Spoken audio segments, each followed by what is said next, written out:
quem Paulo está se referindo aqui nesse texto? Nós devemos entender que na Bíblia Sagrada apresenta vários tipos de julgamentos. Acabei de mencionar aqui como um Deus operando com juízo através da natureza, dos chamados cataclismos. E os cataclismos na Bíblia é juízo de Deus de forma apocalíptica, tendo em vista que a maioria deles, ou a forma mais excessiva deles, acontecerá na ocasião do retorno de Cristo. Mas a quem Paulo está se referindo aqui? Quais são os tipos de julgamentos de Deus registrados na Bíblia? Primeiro, nós temos julgamentos de crentes, entenda o que eu vou dizer. Porque tem gente que pensa que pelo fato dele chegar no céu, não haverá nenhum julgamento da sua fé. É isso que eu quero que você entenda hoje. Nós temos o julgamento dos ímpios e nós temos o julgamento dos anjos caídos. E Paulo menciona isso em 2 de Paulo aos Coríntios, capítulo 5, versos 8 ao 11, que diz assim: preferimos estar fora desse corpo, pois então estaríamos no céu com o Senhor. Assim, o nosso objetivo é agradar ao Senhor sempre.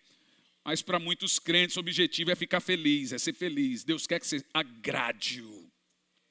Quer esteja no corpo ou fora desse corpo, pois todos iremos comparecer diante do tribunal de Cristo para sermos julgados.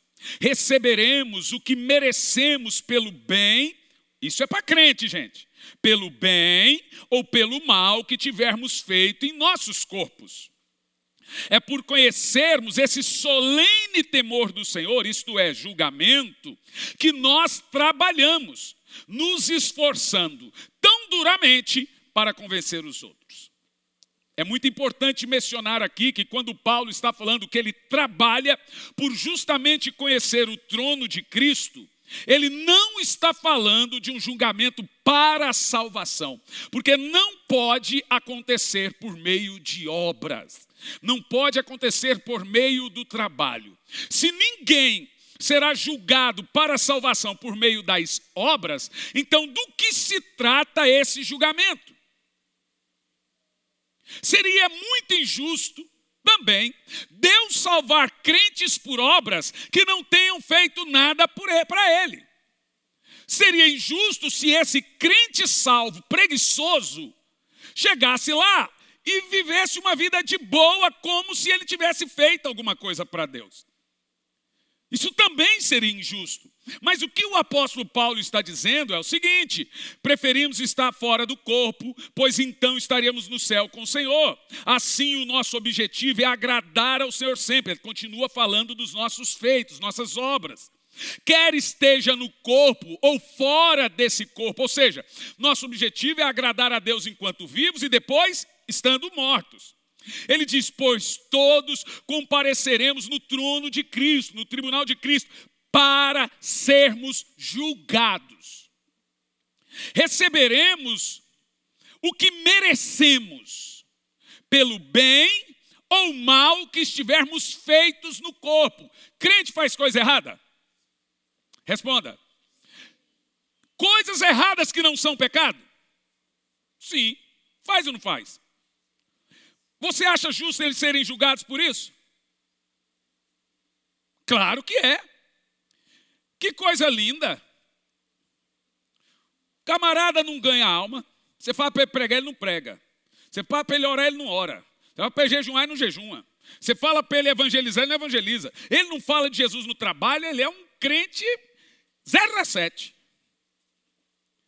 Mas aí agora ele chega no trono do Senhor. E aí vem lá aqueles irmãos que procuraram o resto da sua vida agradar a Deus, como ele diz, nosso objetivo é agradar o Senhor. Ou seja, você não faz algo para Jesus para ser salvo, você faz para agradá-lo. Aí você vê irmãos evangelizadores, irmãos que só nós temos uma célula, vai ser bênção. Olha, tem aqui o encontro de casais, eles estão ali, tem o trabalho das crianças, vamos levar nossos filhos lá para pegar a identidade de reino. Mas tem aqueles irmãos que são como alguns católicos. Vão lá para um culto, na Santa Missa, com o nome de culto, e voltamos para casa. E Paulo diz assim: para receber o que merecemos. Essa, gente, é a chamada teologia do mais famoso chamado galardão. O que é galardão? Galardão é recompensa. Se não existisse a doutrina do galardão, eu não sei se o evangelho chegaria tão longe quanto chegou. Nós devemos ter na cabeça que existem duas coisas que podem acontecer conosco quando chegar no céu. A primeira é recompensa, a segunda é perdas e danos. Ora, mas de que tipo de perdas e danos nós estamos falando? Qual é a punição que um crente salvo vai receber ao chegar no céu? Deus vai pôr ele na porta do céu, olhando para a terra ou para o inferno e fazer assim? Não acredito que seja isso, porque a salvação é pela graça e não pode ser por obras para que ninguém se glorie. Efésios 2:9. Então, um exemplo que eu vou te dar, bem simples. Já citei esse, mas vou citar de novo. Imagina você que o Faustão, o Silvio Santos, eles tinham o hábito de dar casas para seus funcionários. O Silvio Santos morreu, deixou uma miserável de uma pensão para as filhas de 100 milhões para cada, se elas se comprometessem em não desfazer dos bens, da TV e etc. Então ganharam em dinheiro a herança. Ele disse para elas que tudo que ele tinha não era da família, era de todos, inclusive dos funcionários. E uma miséria de 150 mil para cada funcionário.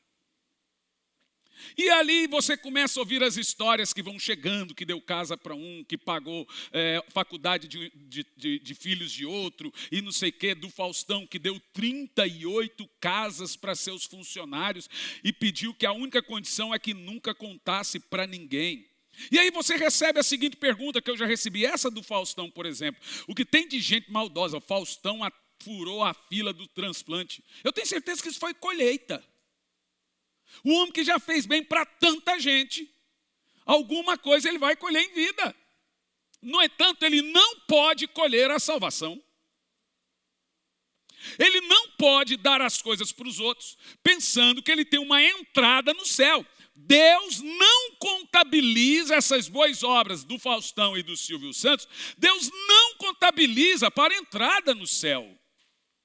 Elas não podem ser contabilizadas, porque para Deus eles estão mortos em seus pecados e delitos. Mas Silvio Santos era judeu, morto em pecados e delitos. O judeu que não conhece Jesus não está salvo. Ele vai ter que encontrar Jesus. Mas imagine você o seguinte, que o Faustão se converte. Pela graça sois salvos mediante a fé. E não vem de obras, isso é dom de Deus. Pensa, Faustão se converteu. O que vai acontecer agora que ele é convertido? Deus vai pegar todas as boas obras que ele fez no passado e vai contabilizar junto da sua entrada ao céu, lá no galardão. Aí agora Deus vai lembrar dessas obras. É justo ou não é? Por que isso é importante, irmãos, de mencionar?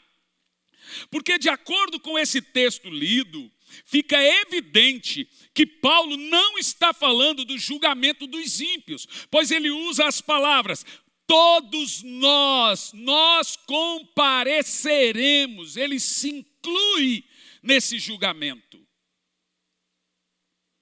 Os ímpios comparecerão no trono branco, chamado de juízo final. A igreja do Senhor, os salvos, os crentes, não estarão no trono branco sendo julgados, mas estarão no trono branco julgando junto com Cristo. Inclusive, um dos que os salvos irão julgar é os anjos caídos. Mas nós não iremos participar de um julgamento para perdição eterna. Não tem como. Nós fomos salvos. Então, olha a regra bíblica. Isso depende um pouco da teologia de algumas pessoas. No nosso caso, se o crente morrer hoje, agora, ele vai para um lugar chamado paraíso, no terceiro céu. Esse paraíso existe, de acordo com a Bíblia, embaixo do trono de Deus. O apóstolo Paulo fala desse paraíso e afirma que esse paraíso é o terceiro céu. Isso está registrado em 2 de Paulo aos Coríntios, capítulo 12, versículo 1. Eu acho que é. Contudo, pesquisa para mim aí, Tiago. Se não for, a gente muda. Mas eu acho que é 2 Coríntios 12, 1. Conheço um homem que em Cristo foi... tá certo. Tá, obrigado, Tiago. Obrigado. O que o apóstolo diz é que ele foi ao paraíso e ele chama esse paraíso também de terceiro céu. Então, o terceiro céu é o lugar onde estão os salvos em Cristo. Os adventistas ensinam que o crente, quando morre, ele fica ali no pó da terra dormindo. Isso é mentira. Não existe esse negócio de sono da alma. A Bíblia diz que o rico morreu, foi para o inferno. Lázaro morreu e foi para o céu, para o paraíso, o terceiro céu. O que o crente vai ficar fazendo lá? Veja bem, quem morre em Cristo sobe agora para o céu e ele ressuscita, 2 de Paulo aos Tessalonicenses, capítulo 16, no versículo 4, ele ressuscita na ocasião do arrebatamento. Então, lá no dia do arrebatamento, os que estão na terra são arrebatados e esperam nos céus. Os que estão lá no céu voltam a encontrar, diz o texto bíblico, a encontrar esses salvos nos céus. O pai encontra o filho, a mãe, aí aquele que não encontrar ninguém vai ter choro, mas depois Deus enxugará dos seus olhos toda lágrima. E a partir de então, esses irmãos que se encontram nos céus, os do céu, os da terra, vão para se encontrar com o Senhor na entrada do céu. Esse é o termo bíblico. Põe para mim, por favor, o texto de Paulo aos Tessalonicenses. 1 de Paulo aos Tessalonicenses, capítulo 4, versículo 16. Não sei o que está acontecendo com a minha mente, está cansada, mas está certo. Está certo. Pois dada a ordem, com a voz do arcanjo, ressoar a trombeta de Deus, o próprio Senhor descerá dos céus. Olha o que eu acabei de falar. Os mortos em Cristo ressuscitam primeiro. Pronto? Está certo aqui? Continua. Logo em seguida, nós, os que estivermos no céu, seremos arrebatados com eles. Eles quem? Os ressuscitados e a gente. E depois a encontrar o Senhor nos ares. Você que tem Jesus, essa é a ordem. Se Jesus for demorar mais um pouco, você espera no paraíso. Esses são chamados os mortos. A alma e o espírito voltam para a carne. Ai, pastor, mas se queimar, você tem que se lembrar que todos os crentes eram queimados. O Senhor vai juntar ossos, nervos e tudo. E você vai ter um encontro nos ares. Agora, quem não tem Jesus, se ele morre hoje, ele vai para o Giena. Giena é um lugar, a palavra Giena significa incinerador. E deram esse nome a esse espaço no inferno por causa de um lixão que tinha do lado de fora de Jerusalém. E esse lixão queimava os lixos, então deram o nome do Giena de incinerador. Lá é onde as almas são queimadas, onde a Igreja Católica colocou o nome de purgadas. Essas almas estão ali no Giena. E elas vão sair de lá quando? Presta atenção. Quem tem Jesus chega agora no céu. Quem não tem Jesus vai para o Giena. Ele passa a volta de Jesus. Ele passa a Magedon. Ele passa o milênio. Ele passa tudo e ressuscita no juízo final para ser julgado eternamente. A ordem? Entenderam a ordem? Então, o julgamento dos ímpios é a última coisa a existir. O julgamento dos crentes é a primeira coisa a acontecer. Crente, chegar no céu, haverá um julgamento para ele já. Ele comparece diante do tribunal de Cristo, do trono de Cristo. Ele será julgado na mesma hora que chegar no céu. E a pergunta que você deve fazer é: por que eu serei julgado? Você promete para mim, se eu ouvir isso aqui hoje, você vai procurar fazer coisas melhores para Deus, procurar obedecer a Deus, agradar o Senhor? Porque o Senhor está olhando para nós, está vendo o esforço que a gente faz para agradá-lo. Ou a falta dele. Primeiro, vamos entender esse julgamento agora, que é o julgamento dos salvos. Primeiro, decisões eternas. Grava isso aí. Tudo que você faz no corpo determina sua eternidade fora do corpo. Funciona mais ou menos assim. Ninguém é salvo por obras, mas a ausência dela pode provar que você não é salvo. Epa, eu não entendi, pastor. Você vai entender. Presta atenção.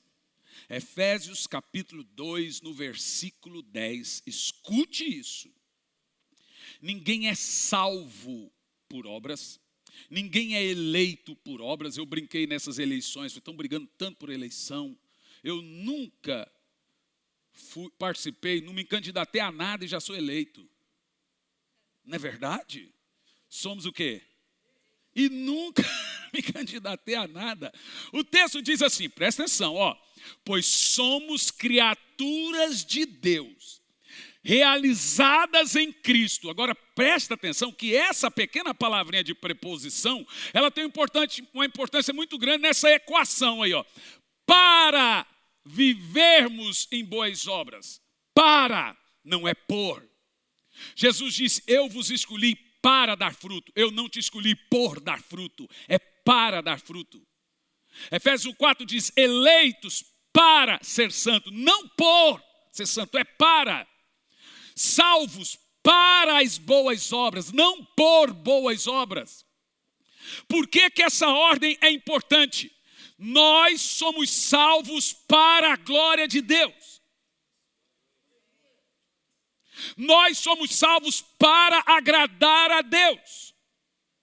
Nós somos salvos para caminhar por boas obras. O texto está dizendo que antes de você ser salvo, Deus já preparou as suas obras para você caminhar por elas. Significa que as minhas obras não podem me salvar. Mas como eu fui salvo para elas, a ausência delas pode provar que eu não sou salvo. Eu gosto de dizer a seguinte frase: toda salvação é seguida de uma missão. Vou repetir. Não existe crente sem obras, não existe crente sem missão. O que você tem que entender é que quando nós vamos falar de vida de oração, alguns mal intencionados digam, não, a salvação é por graça, não tem esse negócio de ficar obrigando a orar, mas eu sou salvo para agradar o Senhor e a vida de oração é para quê?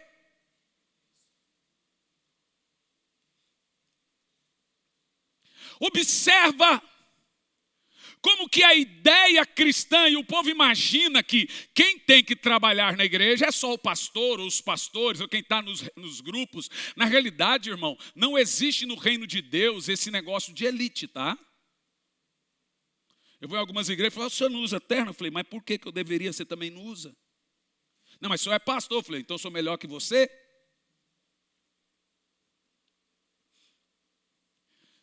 Observa uma coisa. O texto diz, ele me salvou para viver as boas obras, as quais, suas obras aqui, antes de você nascer, de antemão, o Senhor preparou para você. Deus fez suas obras antes de fazer você. Antes de você fazer, Deus falou, você vai ser pregador. Outra, pensa comigo. Profeta não nasce para ser profeta. Ele nasce profeta. Ninguém se torna profeta, nasce. Deus tira o cara e chama ele no ventre. Então o cara não se torna profeta, ele nasce profeta. Ele não tem essa escolha. As suas obras são feitas antes de Deus fazer você. Vamos ler em voz alta, lê lá. Todo mundo comigo, vai lá.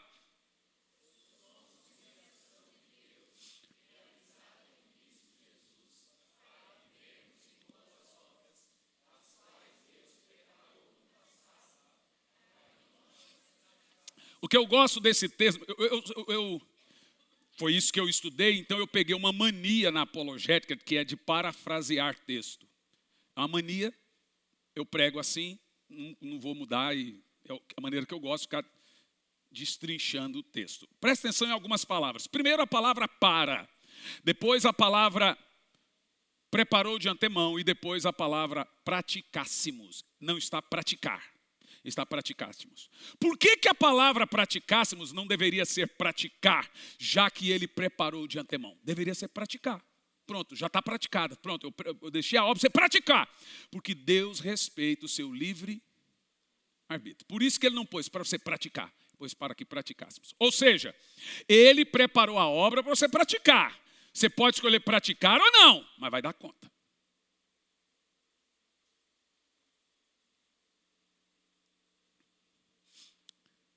Eu vou te falar uma coisa,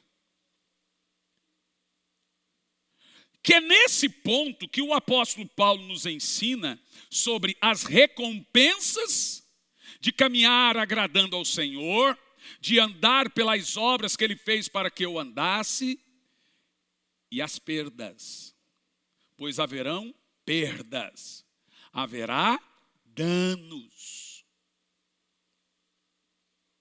Por que eu estou falando isso, irmãos? Porque eu receio que esse é um momento de tantas coisas que estão acontecendo no mundo, da gente trazer algumas mensagens que não se pregam, contextualizadas nos apocalipses da vida. O mundo está precisando de respostas e a igreja do Senhor tem que dar essas respostas. O que fez esse menino que candidatou a prefeito de São Paulo ser uma coqueluche nacional? Que ele foi para o Rio Grande do Sul, porque a imagem dele era horrível, né? Ele foi para o Rio Grande do Sul e levou 240 caminhões de doação, mais que todos os doadores do Brasil, e 14 aviões. E ficou lá todos os dias ajudando as pessoas. Ele não tocou nesse assunto na campanha, porque se ele fosse tão mau caráter como dissesse também, ele teria usado isso. E ele não usou. O Brasil inteiro viu isso. Por quê? As obras, preste muita atenção, existem 2 tipos de justificação na Bíblia. O que a palavra justificação quer dizer? Ser achado justo e aceito. A justificação para a salvação, ela só serve para Deus. Você não pode se justificar para a salvação. Deus advoga seus pecados. O próprio Cristo é seu advogado perante o diabo para comprovar que você tem que ser salvo. Porque é pelo sangue de Jesus. Isso é chamado justificação para a salvação. Veja, perante Deus, você só é aceito se tiver a marca do sangue de Jesus na sua vida. Vou te explicar isso fazendo uma anedota dos tronos. Vamos lá. O trono branco é o trono de Deus. E ele vai julgar todas as nações e a igreja não será. E por que a igreja não será julgada? Pensa, nós somos pecadores. Então imagina, o que faz você pensar que no dia que você morrer você terá cometido uns 30 pecados? No dia do arrebatamento a gente pode ter cometido aí uns 50 pecados. No dia do arrebatamento você peca e vai ser arrebatado. Se tiver arrependimento. Mas o que faz você pensar que você será aceito diante de Deus no trono branco e que Deus vai olhar para você e a Bíblia diz que Deus não pode ver o pecado? Se eu sou pecador, como é que Deus vai me aceitar no trono branco? Existem 2 coisas que você precisa compreender nessa equação. Primeiro, o trono de Deus. Você só pode ser aceito perante Deus se você estiver revestido de Cristo. É mais ou menos assim. Vamos imaginar que o nosso irmão pastor Zezinho ficou rico. Ganhou uma fazenda no Mato Grosso, com 3.000 cabeças de aguil, Nelore. Lembra de mim quando entrares no teu reino, meu irmão. É, de todos aí. Mata uma vaca e a gente vai lá. Imagina que ele agora tem 2 vaquinhas prenhas. Uma dá à luz e o bebê morre. A outra dá à luz e a vaquinha morre. Ele pega o corpo da vaca morta, joga no pasto. Pega o corpo do bebê morto, joga no pasto. E ele tem agora na sua mão uma dura missão. Um bebê vivo, sem mãe. e uma mãe viva sem filho. Então, ele faz o que todo mundo faria. A mãe não sabe que é filho dele. Tem cara de filho, jeito de filho, tem tudo de filho. Então ela pega o bebê, ele pega, leva para a mamãe, mama aqui. A mamãe está vendo aqui um negocinho, fala, parece meu filho. É idêntico. Mas vamos fazer a prova. Não é meu filho. Não tem meu cheiro. Aí ela percebe que não é filho e começa a maltratar. O Zezinho, muito preocupado, tira o bebê de lá e fala, e agora? Vai morrer de fome. O que vai fazer da vida agora? Sabe, ele se lembra que a mãe rejeitou o filho porque não é filho. Mas ele se lembra que lá no pasto tem o corpo da bebezinha. Ele vai lá, escalpela, tira toda a pele do bebê e veste a bebê viva e leva de novo para a mãe. A mãe olha e fala assim, tem cara de meu filho, jeito do meu filho, cheiro do meu filho, deve ser meu filho. E aceita. Pensa o seguinte, e essa história já aconteceu na Bíblia. Quando um filho chegou para o pai que era cego com a roupa do primogênito. Ele não foi aceito por ser um filho, ele foi aceito por causa da veste. Não que você vai enganar Deus quando chegar no céu, mas Deus vai olhar para você e Ele não vai ver seus pecados. Ele vai falar assim, tem jeito meu filho, parece com meu filho e tem a marca do meu filho. A Bíblia diz que nós seremos aceitos no amado. Quem não tiver a marca da salvação, a marca de Jesus, a roupa, o corpo, o sangue de Jesus, quem não estiver revestido de Cristo, será julgado no trono branco. Nós só não seremos julgados porque nós estamos revestidos de Jesus. Ou seja, então você não se vangloria da salvação. Toda a salvação, a recompensa da minha salvação é daquele que me salvou. Mas tudo bem, mas tem dois tronos. Tem o trono de Deus, o trono branco, e o trono de Cristo. Perante Deus, você se veste de Jesus, de Cristo. Mas perante Cristo, você se veste de quê? Pensa. Perante Deus, você aceitou Jesus, você confessou como seu Salvador, você foi batizado nas águas, você creu pela fé. Então você vai para o trono branco com confiança, estufa o peito. Eu não serei condenado. É para esse trono que o apóstolo Paulo diz que não há condenação para aqueles que estão em Cristo.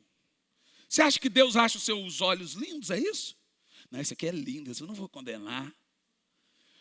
Não esteja lá revestido de Cristo para você ver. Não esteja lá bradando o sangue precioso de Jesus. Vamos ver se você vai ser aceito. Quando Deus olhar para a igreja, Jesus vai bradar e dizer, sem culpa! Ele comprou você. Somos sua propriedade. Isso se chama salvação. E eu sou aceito em Cristo Jesus. Não saia de Jesus. Não saia do sangue do Senhor. Permaneça em Cristo. Aí vem a pergunta que não quer calar. Diante de Deus, eu estou revestido de Cristo. Quando Deus olha de cima lá para baixo, a Bíblia diz que Deus não pode ver o mal. Mas quando Ele olha, você sabe quem que Ele vê em mim? Jesus. O sangue precioso do Senhor. Senão nós estávamos enrolados, irmãos. Não há nada de bom em nós. Jeremias diz que a doença do nosso coração é sem cura. Ou seja, agora perante o trono de Cristo, mencionado por Paulo, todos vamos comparecer perante o trono do Senhor Jesus. Esse trono acontece bem na hora que você chega, é chamado Tribunal Bema. Na sua frente Jesus vai estar sentado assim, e vai te julgar. Aí eu faço a pergunta, perante Deus, a sua roupa é o sangue de Jesus. E perante Jesus, qual será a sua roupa? Vamos saber? Apocalipse, capítulo 19, a partir do verso 1, vamos examinar a Bíblia. E vamos ver qual é a minha roupa para nos apresentarmos perante o Senhor Jesus quando chegarmos no céu. Olha o que diz esse texto. Havendo passado esses acontecimentos, ouvi no céu uma voz grave que anunciava: aleluia, a salvação, a glória e o poder do Senhor pertencem a Deus. Então veja o seguinte, Apocalipse 9, primeiro, o céu se abre, a igreja chega. Esse negócio de falar, o céu se abre, a igreja chega, toda vez que fala um negócio desse, dá um frisson na gente assim, né? Irmão, eu tenho para mim que nós não temos 3 décadas à frente. Não posso provar, Deus não falou para mim, mãe. O avivamento já está nascendo. Esse avivamento vai ser tão poderoso que vai trazer Jesus à terra. Porque o contexto bíblico, sabe que avivamento é uma coisa apocalíptica, está lá, nos últimos dias.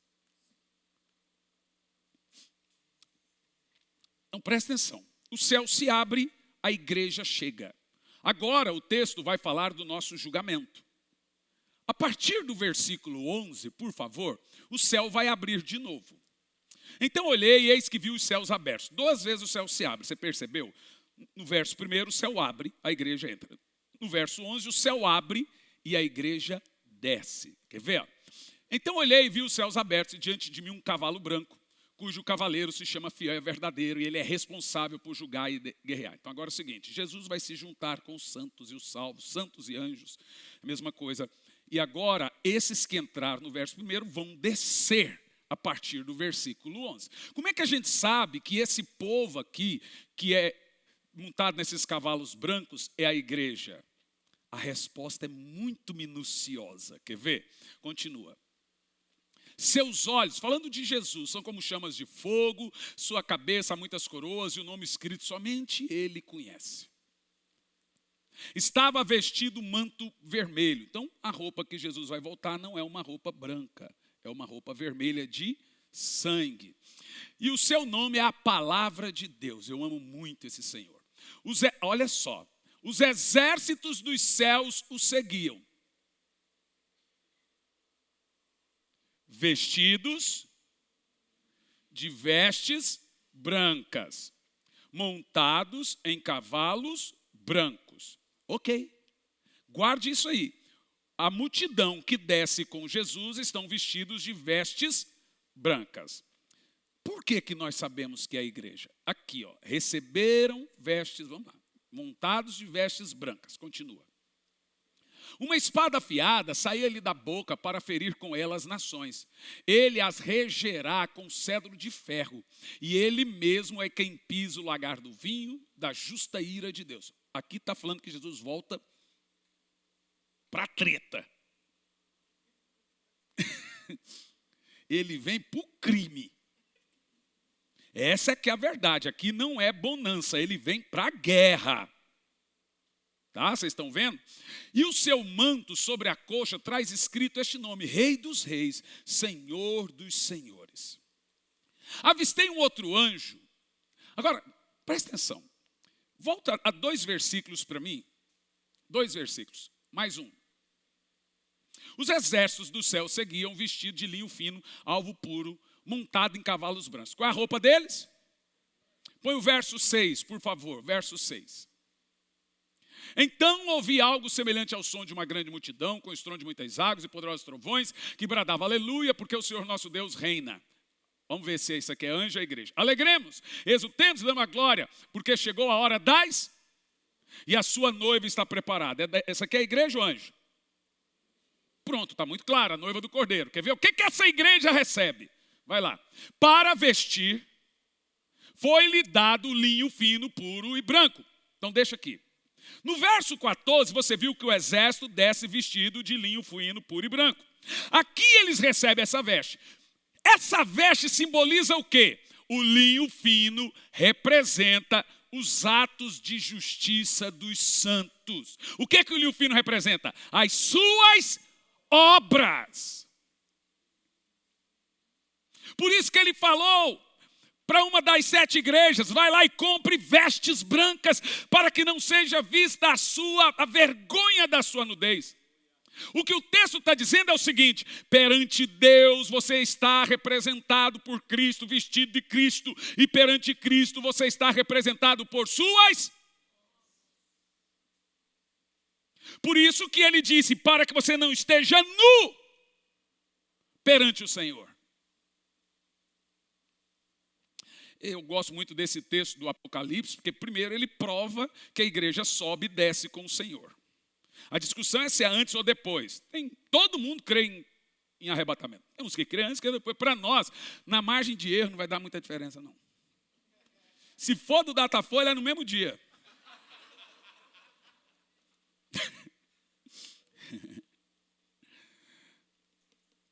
Então veja, olha que coisa. Vocês estão entendendo? Não sei se estão gostando, mas estão entendendo? E se você não estiver gostando, paciência, irmão. Foi o que Deus mandou falar para os irmãos aqui hoje. Tudo que você faz no corpo determina como você passará a eternidade. Ops, corrija bem o que você pensou.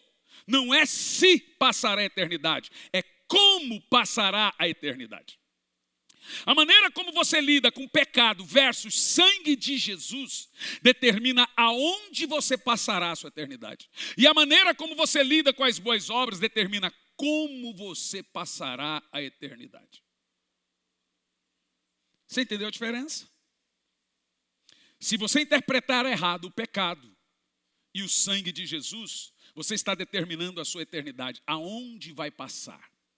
E se você interpretar errado esse ponto de agradar o Senhor, de boas obras, você está determinando como você vai viver a sua eternidade. Eu já estou consagrado, meu violão já está consagrado. Meu violão do Jean, a gente não canta música da roça não. Quer dizer, não, da roça é boa, mas a gente não canta. A gente não canta música secular não, irmão. Esse violão está consagrado para entrar no céu. Meu violão está lá, eu vou tocar para o Senhor, eu só quero tocar para o Senhor, já que não vai ter pregação, então eu quero tocar para o Senhor. Imagina que coisa mais linda, tocar para Deus. Imagina que coisa mais linda, fostes fiel no pouco. Você acha que isso é para salvação? Não é, sobre o muito te colocarei. Irmão, quando chegar na glória, você vai ver o Senhor colocando num telão de LED muito mais evoluído do que esses aqui da terra. E o Senhor, você fala, mas pastor, eu não vou lembrar de nada. E o Senhor vai dizer, eu não me esqueço de nada. Ele vai lembrar você. Ele vai lembrar quando você sentou ali numa parada de ônibus, sentou uma menina que tentou suicídio aquele dia, e aquela voz dizendo, fala de Jesus, você ficou com vergonha. Senhor, só tem que entender que eu moro em Curitiba. Curitibano não conversa com estranho. Dá um desconto, Senhor. Lembro que uma vez, eu fico muito chocado com esses textos bíblicos nessas questões. Estávamos, minha esposa e eu, indo para Joinville, passando na cancela, talvez do primeiro ou segundo pedágio, não lembro. A hora que eu passei, tinha uma menina, o Espírito Santo me falou até o nome da menina. Cristina. E ele me deu a palavra de conhecimento, ó, o filho está preso, ela está desviada, está com a vida arrebentada, o marido foi embora com a amante, fala para ela que eu estou de olho nela e vou ajudá-la a vencer tudo isso, fala para ela voltar para os caminhos. Eu fiquei olhando para ela, toda aquela palavra ali, irmão, e eu com preconceito de mim mesmo, não falei. Quando passou ali alguns quilômetros, eu comecei a chorar, eu olhei para ela, falei, amor, ora comigo. Por quê? Para que a menina que estava ali não morrer antes da gente voltar. Ele falou, por quê? Porque Deus me mandou eu pregar para a menina. Eu não tive coragem. Irmão, foi o pior culto que eu fiz na minha vida. Eu não tirava a cabeça do que Deus falou comigo. Se ela morrer, o sangue dela eu cobro das suas costas. Você já leu isso em Ezequiel? Que quando Deus te manda fazer algo nesse sentido, está certo que o pecador morrerá no seu pecado, mas eu vou cobrar o sangue dele das suas mãos. Olha, eu arrepio inteiro. Toda pessoa salva foi salva porque alguém estava fazendo a sua boa obra. Você foi salvo por alguém que quis agradar a Deus pregando a você. É chocante a nossa fé cristã de hoje em dia, irmãos. Nós não podemos continuar nesse ostracismo espiritual. Nós temos que agradar o Senhor. Se a pessoa vai aceitar Jesus ou não, o problema é dela. E eu fui orando na volta, Senhor, tem misericórdia, não deixa essa mulher morrer. Não deixa ela ir embora. Eu quero falar, quando passamos, irmão, um milagre, Deus me deu uma segunda chance. A menina estava do outro lado da cancela. A hora que eu olhei, já de cara, eu falei, oi, Cristina. E aí eu desenrolei o manto. E a menina disparou a chorar, é verdade. Ela falou, eu vou voltar para casa hoje, chamar minha família e vamos voltar para Deus. Obras, feitos, trabalhar para o Senhor. Ah, mas ninguém me reconhece na igreja. Lugar de ser reconhecido é no IML.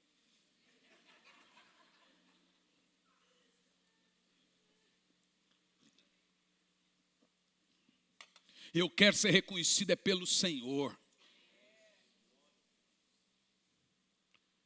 Meu filho pregando em algumas igrejas, ele pregou, talvez esses dias, mais de um ano, né? Mais de um ano na igreja, uma das igrejas mais conhecidas do Brasil, que todo mundo quer pregar lá.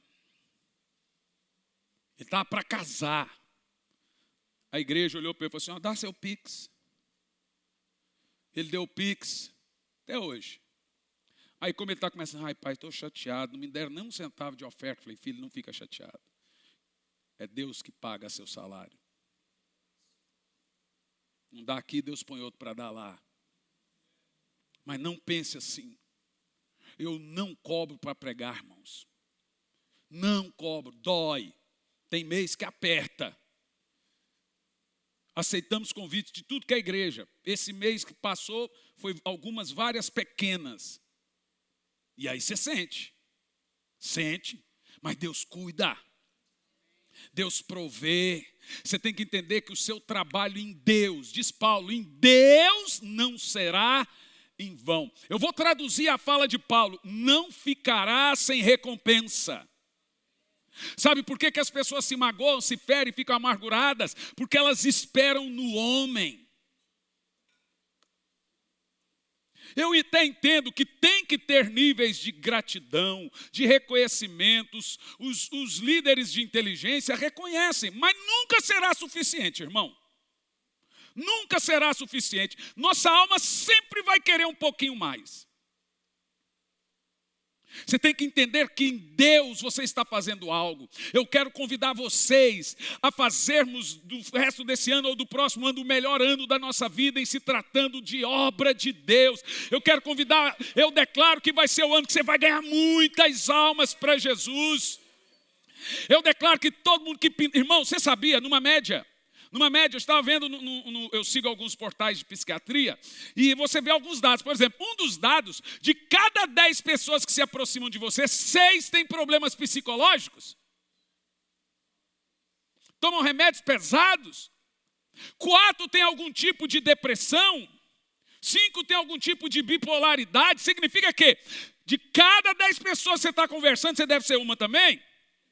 De cada 10 pessoas que você está conversando, 5 a 6 estão desesperadamente querendo ouvir de Jesus. Me dá uma esperança, me dá alguma coisa, uma esperança de viver nesse mundo. Gente, igreja é isso, é um lugar de esperança. Aqui você está sabendo que vai ter um furacão lá nos Estados Unidos, mas o Senhor Jesus está voltando. O crente nunca fica sem esperança. E nós temos essa palavra na boca.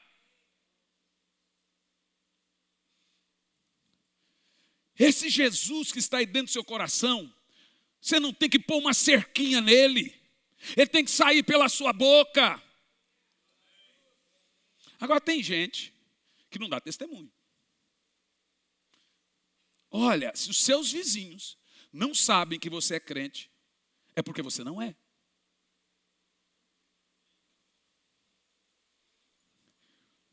Eu fico vendo os vizinhos batendo na nossa casa.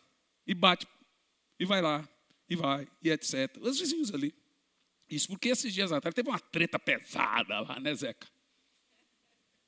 Mas você sabe que aquela treta fez o condomínio inteiro me respeitar. Lá tinha droga, tinha tudo, agora não tem mais. Porque deu a treta, eu falei assim, ó, quem fumar aqui dentro, tem 17 casas, quem fumar, usar droga aqui dentro, eu vou baixar a polícia aqui dentro. Pus no grupo do condomínio. Depois de falar tudo isso, a gente foi de casa por casa, acho que foi a Cami que foi levar, uma cestinha de chocolate.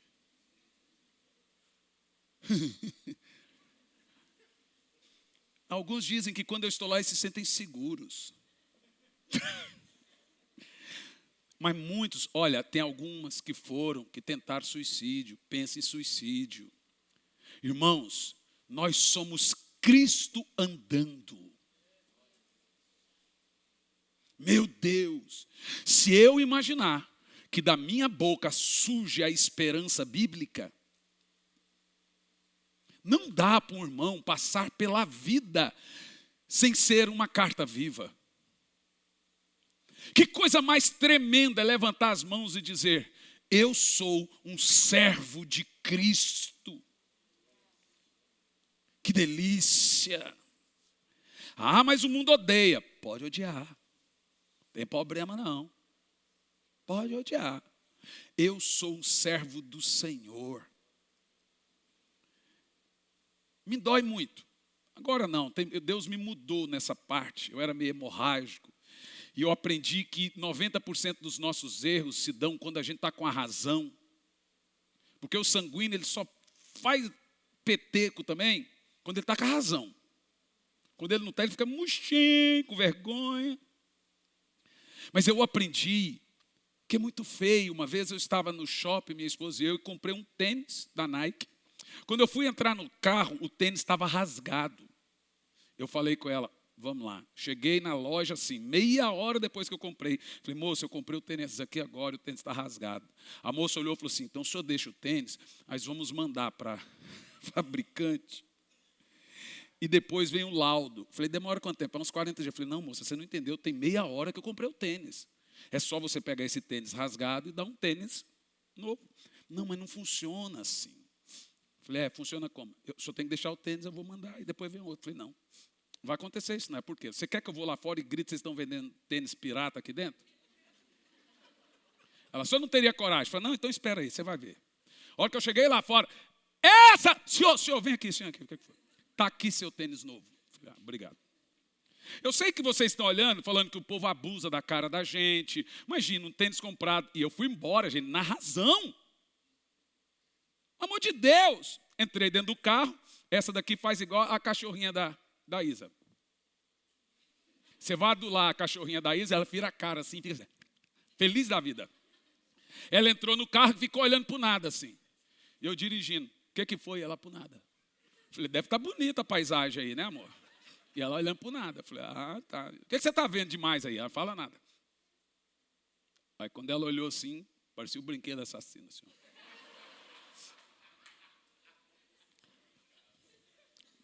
Ela olhou para mim e falou assim, vamos voltar lá.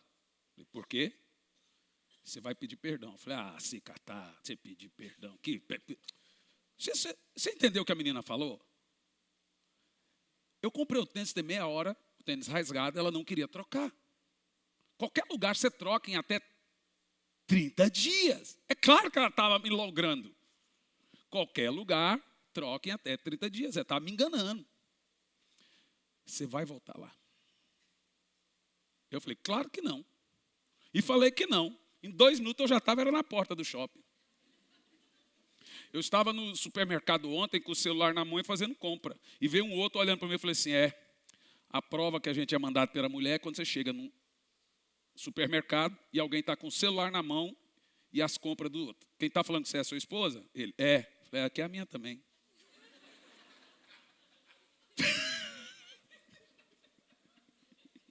Celular, compra. Homem sozinho no mercado fazendo compra, não, irmão, isso não é de Deus. Traz alface americano. Aí cheguei no shopping, falei, eu vou lá sozinha. Ela falou assim, não, eu vou com você. Eu falei, para quê? Você quer me envergonhar? Não, eu vou sozinho. Não, eu vou com você. Aí estava o Jean, estava também. Quando eu cheguei dentro da loja, falei, moça. Aí a moça já veio toda tremendo. Senhor, mais alguma coisa? Eu falei, não, moça, é o seguinte. Eu vim. E ela olhando para mim, falando assim, eu vim aqui pedir perdão. Ela, porque você foi sempre... Eu vim pedir perdão.